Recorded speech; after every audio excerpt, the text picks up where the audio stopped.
ಇವಾಗ ನೋಡಿ ಒಂದು ಬ್ರಿಡ್ಜ್ ಮೇಲೆ ಇದ್ದೀನಿ ಇವಾಗ. ಇನ್ನೇನು ಇದು ವಿಲೇಜ್ ಎಂಟರ್ ಆಗ್ತಾ ಇದ್ದೀನಿ.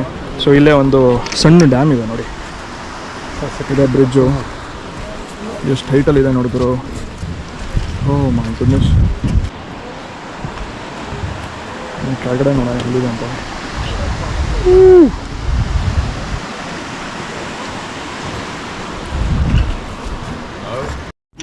ಸರಿ ಬನ್ನಿರಿ ಇವಾಗ ಮುಂದೆ ನಡ್ಕೊಂಡು ಹೋಗೋಣ.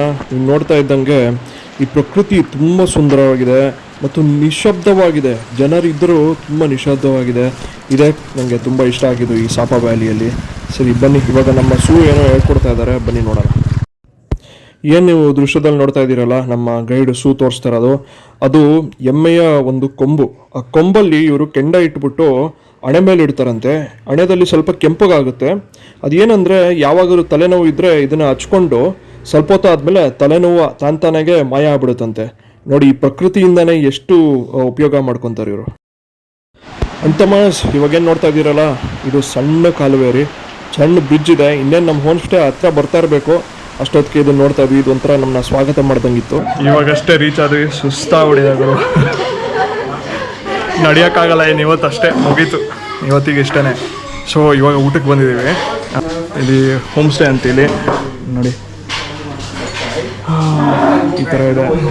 ಸೊ ಫಸ್ಟು ಊಟ ಮಾಡೋಣ, ಆಮೇಲೆ ಮಾತಾಡ್ತೀನಿ, ಮಾತಾಡೋಕ್ಕೂ ಆಗ್ತಾ ಇಲ್ಲ. All right, C you. ಗುರು, ಇವಾಗ ಹೋಮ್ ಸ್ಟೇಗೆ ಬಂದಿದ್ದೀವಿ. ನಾನು ತೋರಿಸೋದ್ನಲ್ಲ, ಊಟ ಮಾಡಿದ್ವಿ. ಊಟ ಮಾಡಿದೆ ಇಲ್ಲೇ ನೋಡಿ, ಡೈನಿಂಗ್ ಟೇಬಲ್ ಇದೆ ಇಲ್ಲೇ. ಇಲ್ಲಿ ಊಟ ಮಾಡಿದೆ. ಆಮೇಲೆ ಪಕ್ಕದಲ್ಲೇ ರೂಮ್ಸ್ ಇದೆ. ಸೊ ನನ್ನ ರೂಮು ಇವತ್ತಿನ ರಾತ್ರಿಗೆ ಇಲ್ಲೇ ಮಲ್ಕೊತೀನಿ. ಇದ್ರ ಜೊತೆಗೆ ಇಲ್ಲೇ 2 ಬಾತ್ರೂಮ್ಗಳಿದೆ, ಅಲ್ಲೊಂದು ಇಲ್ಲೊಂದಿದೆ. ಸೊ ಇವಾಗ ಸ್ವಲ್ಪ ಫ್ರೀ ಟೈಮ್ ಇದೆ.